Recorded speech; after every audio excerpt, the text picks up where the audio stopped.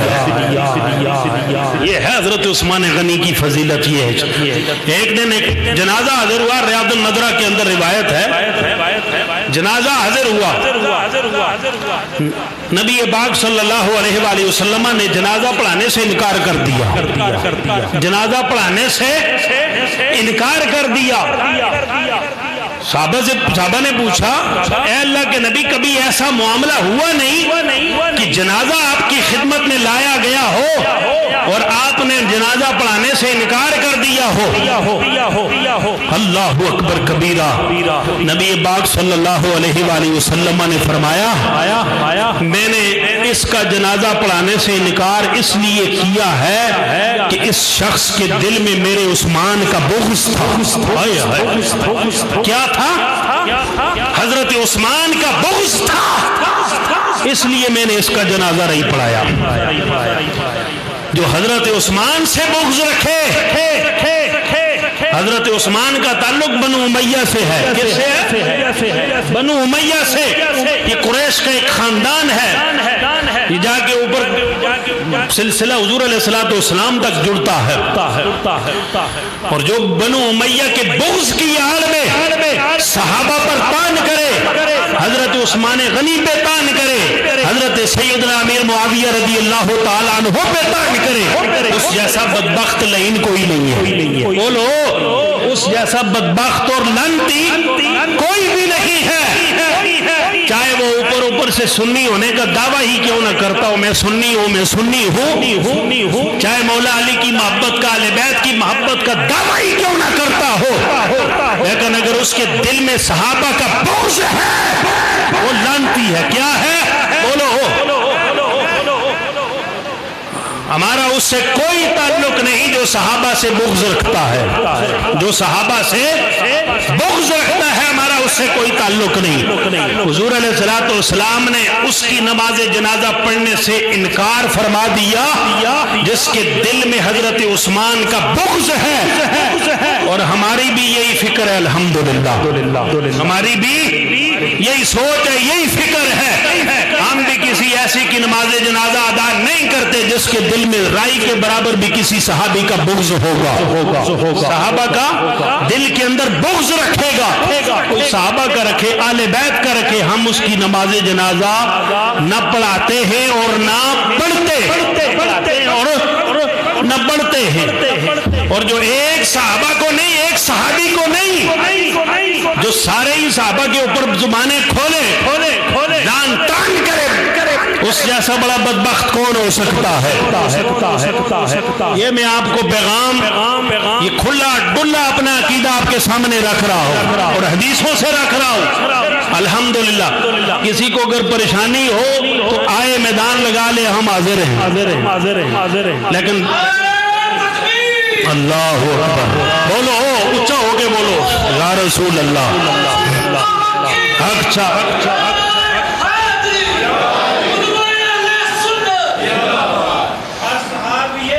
جنتی بولو، جنت،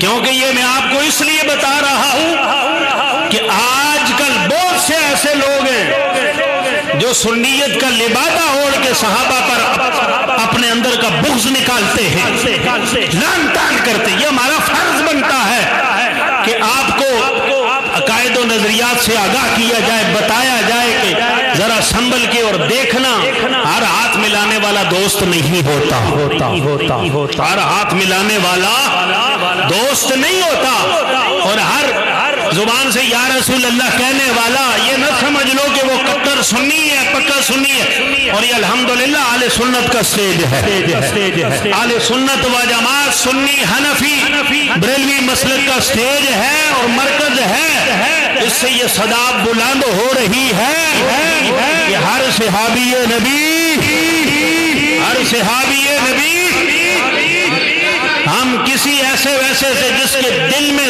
رائی کے برابر بھی صحابہ کا بغض ہوگا، ہمارا اس سے کوئی تعلق چاہے رشتہ دار ہو یا غیر رشتہ دار ہو، ہماری رشتہ داری تعلق داری اسی سے ہے۔ میں تو کھلا ڈلا بندہ ہوں، نہ مجھے ووٹ کی ضرورت ہے نہ نوٹ کی ضرورت ہے، کھلے ڈلے بات ہے، عقیدے میرے نظریے کی اس پہ کوئی سودے بازی نہیں ہے. کسی کو اچھا لگے کسی کو برا لگے اس کی اپنی مرضی ہے. لیکن ہمارے پاس میرے پاس کئی بندے آتے مسئلہ پوچھنے کے لیے جی وہ جو صحابہ کو لعن طعن کرتے ان کے نماز جنازہ میں نے کہا حضور علیہ الصلوۃ والسلام کا فرمان ہے مسلم شریف کے اندر نہ ان کی نماز جنازہ ادا کرو نہ ان پر نماز جنازہ پڑھو نہ ان کی بیمار پرسی کرو نہ ان کے ساتھ بیٹھو نہ کھاؤ نہ پیو کچھ بھی نہیں کر سکتے. بس مذہب کے ساتھ کسی قسم کا تعلق رکھنا جائز. یہ مسلم شریف کی حدیث ہے میں بتا سکتا ہوں یہ حضور علیہ الصلوۃ والسلام کا فرمان ہے. اور اس کے بعد جتنے بھی ہمارے ائمہ کرام ہیں وہ ہم تک لے کے آئے اور یہی مفہوم یہی حدیث اور اسی سے نتیجہ یہی نکالا اور آگے تک پہنچایا کہ ایسے لوگوں کے ساتھ جن کے دل میں صحابہ کا بغض ہو جن کے دل میں اہل بیت کا بغض ہو ان سے یاریاں نبھانا جائز ان کے جنازے پڑھنا جائز ان کے معاملات میں ان کی بیمار پرسیاں کرنا جائز نہیں ہے. یہ بالکل کھلا ڈلا عقیدہ ہے. حضرت عثمان غنی کا جو بغضی ہو اس کی نماز جنازہ حضور علیہ الصلوۃ والسلام نہ پڑھائیں اس کے لیے سے بڑی بدبختی کیا ہے. ہم کہتے ہیں نا کہ آج کا کوئی شخص فوت ہو جائے تو کوئی اللہ کا ولی جنازہ پڑھنے سے انکار کر دے میں نہیں پڑھتا. اس میں یہ خرابی تھی یہ بدعقیدہ تھا یہ صلح کلی کا قائل تھا. سب تو بھی ٹھیک سارے ہی ٹھیک تو پھر کلمہ ہی چھوڑ دے لا الہ الا اللہ محمد الرسول اللہ ہی چھوڑ دو. سارے ہی ٹھیک ہے تو پھر کلمہ پڑھنے کی کیا ضرورت ہے.